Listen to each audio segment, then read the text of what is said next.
Hi everybody, this is Dr. Milligan. Just wanted to take a few minutes to show you how to format your paper. I did have some questions earlier about how do you double space. So I'm going to show you how to do that rather than, making yourself miserable. I'm going to show you how to double space. So rather than go to the end of, at the end of every line and doing this, hitting enter and then enter again, okay, we're not going to do that. What we're going to do is we're going to go to, let me get rid of that. Guys, these little symbols right here, that just means that's where the student hit enter. So he typed his name, hit enter. Teacher name, enter. That's what these little things mean. But let's go ahead and go to select all. And then I'm going to go to paragraph.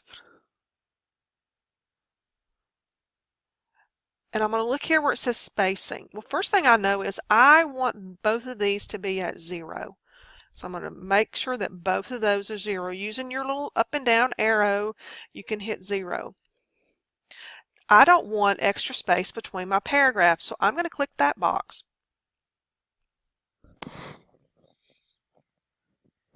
My line spacing, you guys, I want to be double. So I'm going to click the down arrow right there, do you see?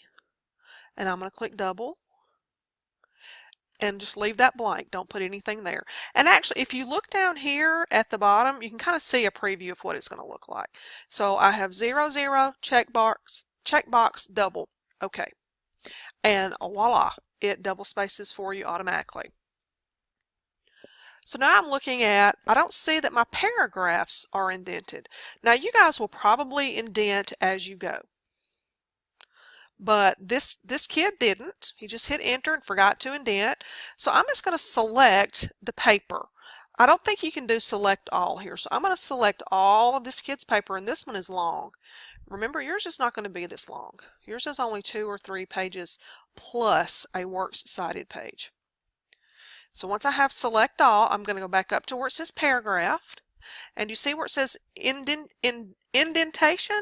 You want to hit first line.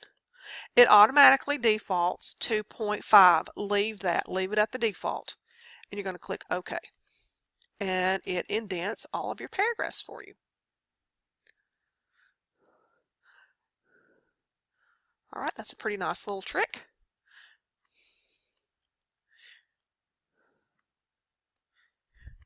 So let's say, for example, you hit select all. Something happens, you want to fix something, you hit select all, and you hit enter and all your paper disappears. Oh my goodness, what do? Panic, right? No. When that happens, immediately hit Control Z. That means undo. Control Z means undo. Control Z is my friend. I use it a lot. So, okay, so let's take a look at our paper. So far it's looking a lot better, isn't it? But I know I need to center my title, so I'm going to highlight it. And I'm going to go up to my little text alignment buttons here. This means left align. You want to leave that where it is, but you highlight what you want to center, and you just click this little middle button, and it will center it for you automatically. But I'm looking at it again, I think, oh, Miss Milligan said, or Dr. Milligan said that I need to put my paper in 12-point font. I can see that this paper is in Arial 10-point. So regarding fonts, please don't use anything that resembles handwriting. No, that will not work. See, I can hit Control Z and I'll change it right back. Please do not use a font and do not italicize everything. Just use a plain old ordinary boring font. Please do not use Algiers. Don't use any of these that are not considered standard. Okay, I like Arial. It is just a nice, bold, clear font, but I do want everything in 12-point. So again, I'm going to go to select all. I'm going to go to my typeface box. Guys, I can't get that word out today. Arial is good. I'm going to leave it there. And then I'm going to choose 12-point. And that'll make it a little bit bigger. And this is how it should look. So this paper's looking better and better, isn't it? You guys, you will not have a footer right here. So, I'm going to get rid of that because I don't like it. But your paper, you will not have a footer. Okay, so don't worry about that. I'm going to show you how to do a header in just a minute. So let's take a look. Let's go all the way down.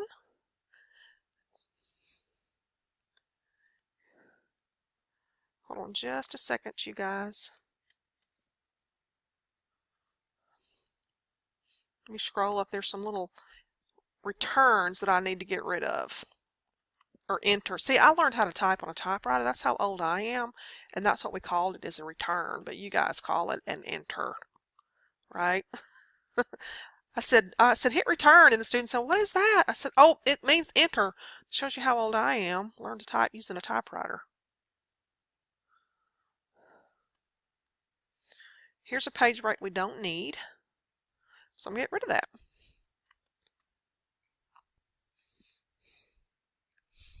Okay, so everything has been changed to Arial 12 point, but let's say I'm in the mood to do Times New Roman. I'm going to go back up and I'm going to select all. Going to go back to my font ribbon menu here, and I'm just going to scroll down until I see Times New Roman. And it's automatically set to 12 point, and this is what a Times New Roman font looks like. And it looks really nice. I like Times New Roman fonts as well.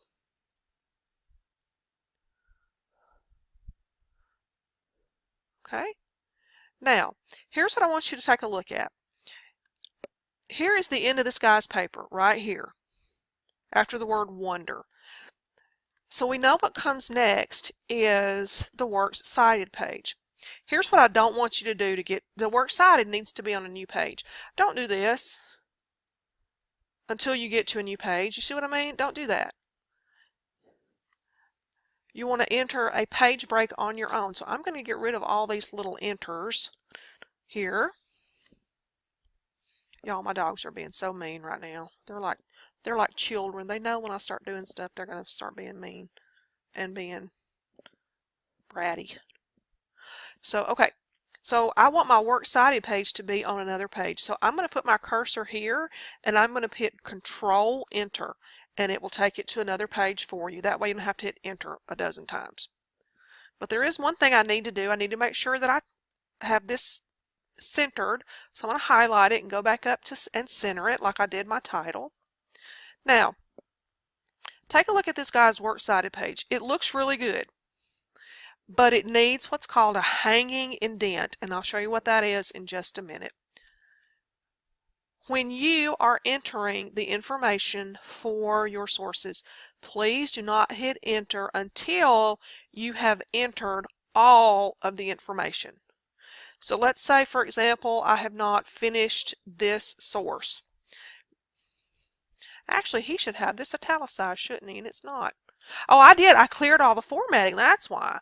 So yeah, if titles of books, format those correctly because I cleared all of the formatting. So to italicize, you would just highlight it, go up to your font ribbon, and click the little I, and that means italics. So, titles of books are italicized. So I know it's a book because it says print. So anywhere I have print, I know I'm going to have to go and highlight the title of the book and set it to italics. And here's one where it says print. I'm just going to highlight it and hit italics. I'm not going to do that for all of them. So let's say I'm typing in my information by Lynn Curley. And I'm here and I'm typing, la la la la, typing. Notice I'm not hitting enter, but when I finish, then I hit enter. When I finish, then I hit enter. Because you're going to need to create a hanging indent, and here's how you do that. Go ahead and highlight all of your Works Cited. Go back up to paragraph. And do you see up here where it says indentation and it says special? Click hanging. Don't change the 0.5. It needs to stay there. and you click OK, and it creates your hanging indents for you. Believe me, this was a wonderful thing that I learned how to do. Because what I would do is I would try to like type it in and then like get to my second line and tab over the 5 spaces, and that just was not working for me. So that is the best way to create your hanging indent. So let's take a look also. You probably want to know how to do your header. So how to find your header. There's a couple ways you can do it. You can hit View. Actually, I don't do it. Where do you, okay. The password is Anna. The password is Anna.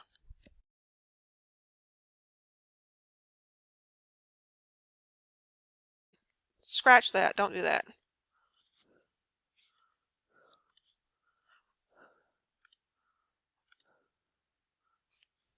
Okay, to find the header, you can go to Insert, and you can click Header.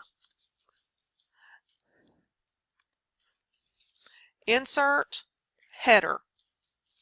And you can, and what it'll do is say, okay, start typing here. And so that's highlighted. So that means when I start typing, it's going to go away. So it's going to be Copeland, space. Now I need the page number. Well, how in the world do I get my page number? Go up here, you see where it says page number, and click current position, and you'll click the first one and it puts it right there. Well, my header needs to be right aligned. Right aligned. So let's see if you remember how to do that. So I'm still in my header, and I'm going to go up here and I'm going to click this little box here, and it's going to move it over for me. Now the other thing that I notice is I need to change my typeface. I'm still in the header. I just highlight it and I go up. I had to stop and discipline. Hold on. I need to make sure my header is in the same font. So I'm going to hit Times New Roman, and it's going to be 12 point. And the cool thing about this is it will automatically do your page numbers for you. Okay. To get back to the header without having to go through the steps, all you need to do is put your cursor toward the top of your page and double click. And then to get back to the body of your paper, put your cursor anywhere in the body of your paper and double click, and it'll take you back to the body of your paper. So I have an extra enter right here that I'm going to get rid of because I don't want it. I don't need it. Okay. So let's take a look at this paper. So everything's looking good. My paragraphs are indented. Take a look at, generally at the end of every paragraph, this kid has a citation, and that tells me where the information came from. You really, really need to study this paper. I cannot reiterate the importance of that. And then there's the lovely works cited, which I'm going to have to go back and make sure that I have italicized all of my titles. One thing I want you to notice, this kid got something out of National Geographic magazine. That's the title of the magazine. This is the title of the article. It is in quotation marks. All right, that's all I have for you right now. Hopefully this one will work. Like I said, this is about the 5th time I've tried this. But anyway, good luck, and come and talk to me if you need me. Thanks.